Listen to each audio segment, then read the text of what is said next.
Welcome back to my Colorado Mountain Garden and Homestead. And I'm going to quickly go over how I um, pasteurize my substrate for my mushroom buckets. And it's for both either my lion's mane or my oyster mushrooms. So I have started using two of these tubs, one for each bucket I'm going to make. So basically, one bucket amount of stuff fits in here. You're also going to need, eventually, after you get it pasteurized, a container to put it in. And my measurements are for 1 gallon. So this is 1 gallon, 4 quarts is a gallon. You also are going to want to have some rubbing alcohol to help sterilize. You also want to have a pair of gloves. I have a bunch of the nylon gloves for food prep and stuff like that. I put my rubbing alcohol into a spray bottle, and then I also use paper towel. So prior to me putting anything into this container, I measure out what I'm going to need for my substrate, which is 4 cups of hardwood pellets. I use the type for a smoker, but many people on the internet use the type for an actual pellet stove that heats your house. My theory behind using the one for the smoker is that the pellets are cleaner because you're cooking them with food, so where they get made probably has a better sanitization, what they do and what they don't do, versus something that you're going to be using to heat your house. So they're probably not sweeping up a bunch of scraps off the floor. It's more what it is. And all those little pellets is compressed sawdust. And again, you want to use hardwood. And they say to stay away from cherry. So it can be a mix of hardwoods, which is mine. It could just be all oak or all maple. But mine is a mix, but it does not contain any cherry. So I get 4 cups of those. I put them inside of a Ziploc bag. To that Ziploc bag, I add 1 cup of wheat bran. Mine's Bob's Red Mill is the brand that I bought at Natural Grocer. And you put 1 cup of that in, and then 2 tablespoons of gypsum. Gypsum is very much you don't have to do it. Not everybody does it, but I have gypsum here because I use it in my garden. So I put that in. Now, if you're going to make a bigger bucket than 1 gallon, obviously you're going to need something bigger than this to mix it in. So if you're going to use a 5-gallon container, whatever. So I get that all measured out in the pellets, the bran, and the gypsum in my Ziploc bag. I shake it around, and then on the stove, I get 4 cups of boiling water going. So I just fill up my pan with 4 cups of very hot water, turn it on, and let it come to a boil. Then, because this has been cleaned out with hot soapy water, I then use my rubbing alcohol and I wipe out the inside. I also have a big metal spoon that I spray off the metal spoon with the rubbing alcohol, and I'll spray down my gloves, whether on my hands. I spray that down. I will dump all the pellets, the gypsum and the bran in here. Then I will add 4 cups of boiling water, and I try to spread it around over the pellets just so it's a little more evenly distributed. And I'll mix it up real quick with my metal spoon. Then for this container, I was using 1 big bowl, so I had a lid, but for this container, obviously there's no lid. So I put aluminum foil on the top, And the aluminum foil that faces down has been also sprayed with the rubbing alcohol. I make sure it's all sealed up and crimped down around the edges so the air and the steam, everything stays in there. And then I cover it with a towel. The towels that I have are about a beach towel size. You can use several small ones. I try to cover the bottom because usually it's going to sit inside of my, or sit on my counter, and the granite tends to be cold, and you want to keep it as warm as you can for an hour and 30 minutes at least. You can leave it longer wrapped in the towel, but don't unwrap it out of the towel for at least an hour and 30 minutes. And you still want to keep the top on. So the aluminum foil, for me and for what I do, you want to keep it on. Then you're going to let it cool naturally. You don't want to take the top off because you're going to start introducing bacteria. So while that's cooling down, then I start prepping my bucket. And again, it would be all washed out with warm soapy water and dried. Then I spray the outside of my bucket with the alcohol, wipe it down, and then all the holes, and in this case, they're the little holes. But the next video I do, I'm going to give you an update on my lion's mane. So you'll see the bigger holes there. You cover it with a surgical tape. I have two different kinds. One that is kind of paper-like, that's more breathable. And once things are about to fruit, sometimes I'll switch the tape out. I think I have that over here. Hang on just a minute. Yeah, I do. So this is the one. Let me get it out of the bag. This is the one that's more paper-like. It's very easy to tear, but it can let air in and moisture. And the reason why I don't use this at first is because I'm trying to get the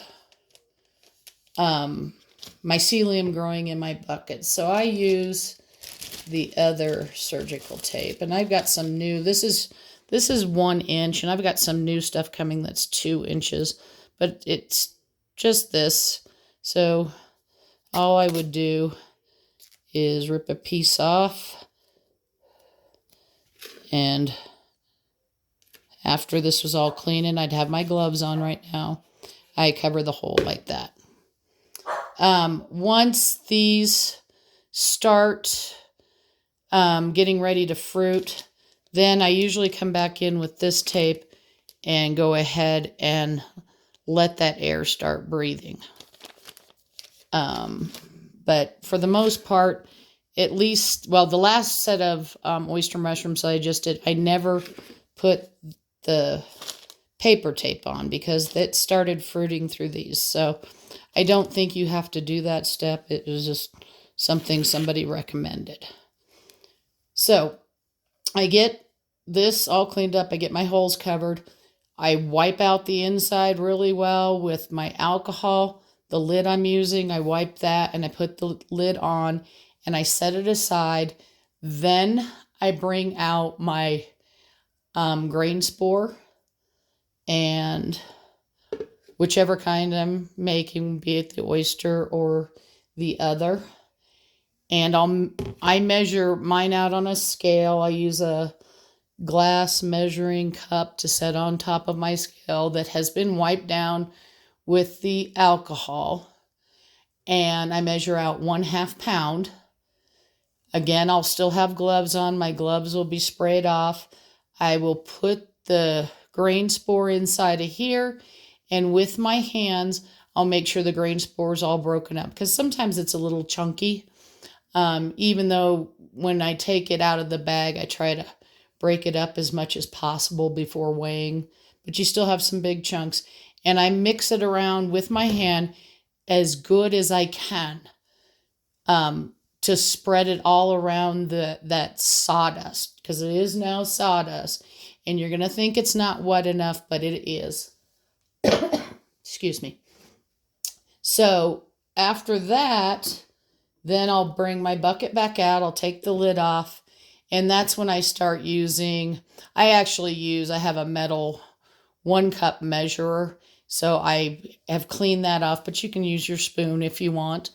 And I start filling that substrate into here. So I usually let it go about halfway. Then I lightly pack it down with my hand and keep filling it. And 4 cups fits perfectly. You don't want to jam it down really hard, but you do want to pack it down a little bit. So my stuff usually ends up hitting right around here. It's not all the way to the top. There's still an air gap there, and that's perfectly fine. Then you put that in a dark place for however long it takes for that mycelium to grow. Now, it will be at least a week. It could be as little as 2 weeks. And depending on the mushroom variety, it may be 3 weeks before it actually starts fruiting. And like I said, my next video is going to be on my lion's mane, so I'll show you those and where they're at. I cleaned out a place in my pantry to set these because I always have my pantry door shut. So it's dark in there. And, every other day or so, I just peek at them, make sure nothing's going on, no bad stuff's happening. I don't have it. It's not contaminated or anything like that. And at the time where it's almost ready to fruit, that's when I stick it in I call it my grow tent or my fruiting tent, which is where I have a humidifier. It's a small humidifier. It holds about, I would say 1.5 quarts of water. I have it set on the lowest setting. It has 3 speeds. I have it on the low speed, and then the top has a little spout type of thing that you can open and close a little bit. That's about halfway open. The shelves that I use are basically like indoor greenhouse shelves. So if you go to Amazon and search on indoor greenhouse shelves, you'll see basically a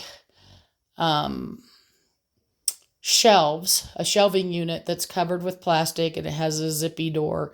That's what I'm using. I already had that here. If you don't have that, you can cover these with bags. Plastic bags, because you want to keep the humidity in.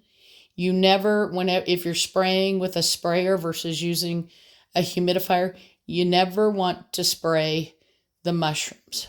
You can spray the inside of the bag. You could spray right here where there's no mushrooms growing. But basically, you want to keep that humidity up. And if you're using a spray bottle, you'll have to do that 2 to 3 times a day. I like the little humidifier because I don't have to think about it. When it's in my grow tent, keep in mind that once your mushrooms start fruiting, they give off CO2. CO2 is heavier than air, so at least 2 times a day, I open up that bottom part of my grow tent shelves, whatever you want to call them, the bottom part to let that air recirculate. I have an air cleaner in that room just because, as you can tell, I have allergies and things are getting kind of bad right now with all the dust and everything. So I have that air cleaner running. I also keep a humidifier going in the house because a lot of times we have a fireplace going and it can get really dry in here. But that really doesn't play a big part in, making these. Then you just let them grow. And once they're grown, you harvest them. And then I go back and I recover the holes. If your hole, if it never fruits, don't uncover it. Just leave it covered. You're not going to do yourself any favors by uncovering it.